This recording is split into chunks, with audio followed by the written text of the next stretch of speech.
A few days ago, I posted a channeled message, a channeled reading, and the spirit was saying, "It be your own people." And it was about a sister, a betrayal by your sister. And quite a few people have reached out to me because they resonated with that message. This is a continuation of that message. There's been a thread of jealousy that has run through your bloodline for multiple generations, where the gifted one in the family, who is also the curse breaker in the family, has been envied and hated by everybody who wants to co-create with the curse. It's bringing to mind, I have two examples of this.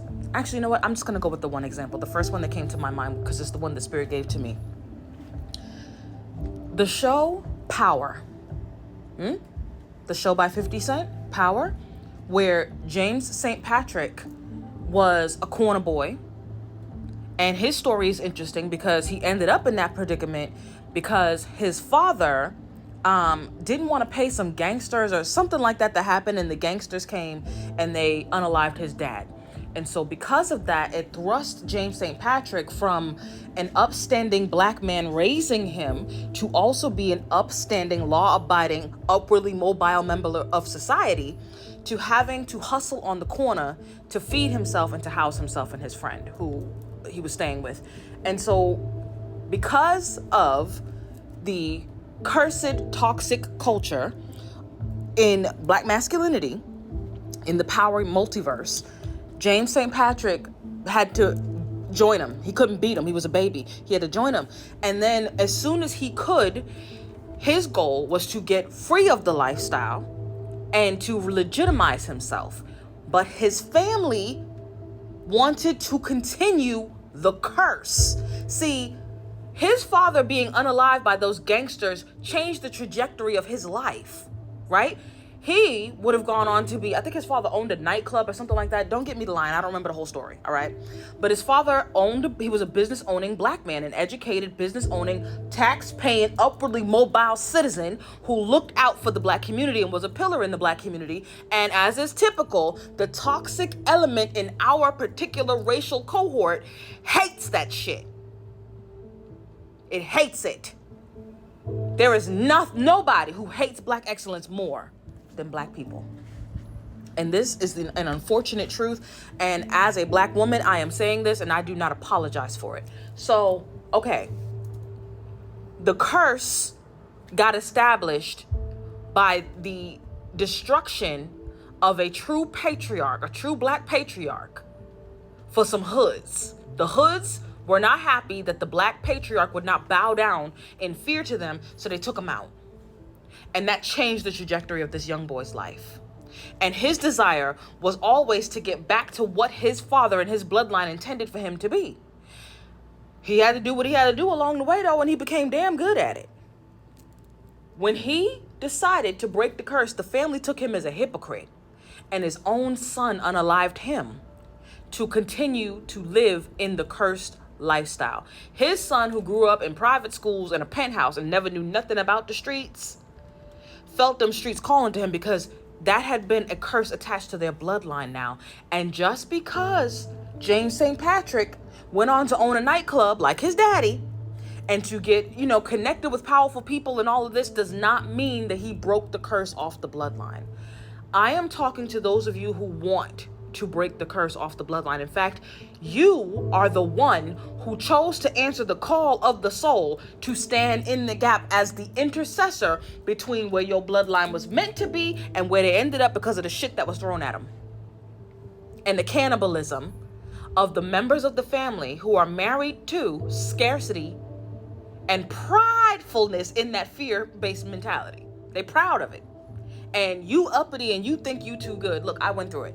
Because I wanted to go to college and be married before I carry, my own cousins went around saying, auntie kids think they white. Auntie daughter thinks she's white. I thought I was white and I wanted to be a white girl because I wanted to go to school and be educated. I wanted to own my own business. I wanted to be married before I had a baby. And that meant I thought that I was a white woman.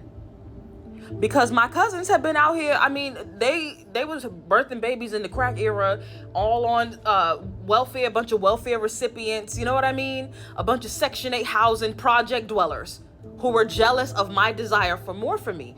But see, my mama didn't do to us what their mamas did to them. Their mamas went out here pussy popping on a handstand and having too many kids than they could afford, and they reduced themselves down to nothing because my grandfather was a homeowner. So it doesn't make sense the way that my family turned out, other than people wanted to be in the poverty curse. They wanted it, right? And there are members of your family that vibrate low, sometimes by choice, sometimes due to traumas that they have experienced. But regardless, they vibrate low and they like it. People are uncomfortable with change because change requires action. It requires you to introspect. It requires you to see your sins against your own soul light, and address them. So there are people in the bloodline, in the family, who are perfectly happy to continue the perversion curse in the bloodline. I have it in my family. Lord, please. That's a video for another day, because if I get to talking about my damn family, TikTok ain't got enough minutes. It'll be a Risa Tisa, who the did I call family, 49, 50, 11 million part series just to get the story across, but I digress. There are people in the family who are okay with the fuck shit. They like it. And then, because they like it, and because your soul was assigned and decided to take on an assignment to cancel out the shit that they like, they're your enemy. Because you're their enemy. You are an enemy of the curse and the cursed in your bloodline. You are their enemy. You are not their fucking sister. You're not their cousin. You ain't their niece, their nephew, their brother, their mother, or their father. You are their enemy. See, even in the Bible, the words attributed to Christ is that Christ came, or Christ consciousness came, to separate, not to unify. You cannot be unified with fucked up people. You can't be unified with your enemy. You cannot unite with your enemy.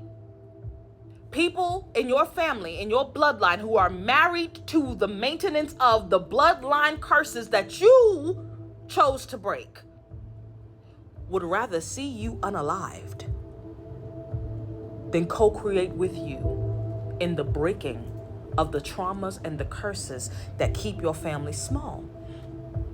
You see, what happens is women are out here just bumping uglies with men, no cognition at all. You're not even planning pregnancies, you just raw fucking, and now you're pregnant. And I don't believe in abortion, but I also did not believe in protection. And so now you out here giving birth to children, and you don't know what you've created because you weren't a conscious creator.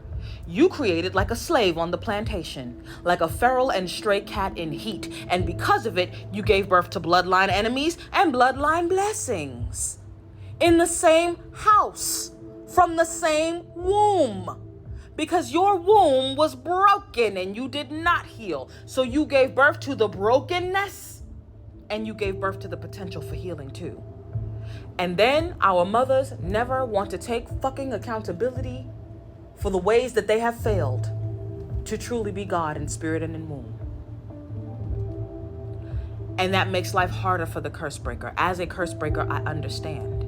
The entire family wants to stay in the curse, and they hate me because they can see how spirit has blessed me for breaking it off of my life. They don't want to break it off of their life though. They feel like I should do that for them. No, you're not going to have me do all this witch work for you to continue to co-create with foolishness. And I don't suggest it for you either. Separate from them and do not reconcile. Hear me well. They don't want to reconcile with you. They don't want family. They want revenge.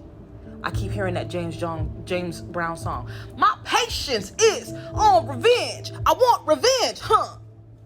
I want revenge. They want revenge for you walking out of their life and not sacrificing yourself.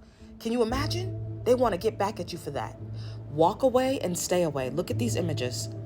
You are the one on the left. Leave that old dullard on the right in your dust. Selah.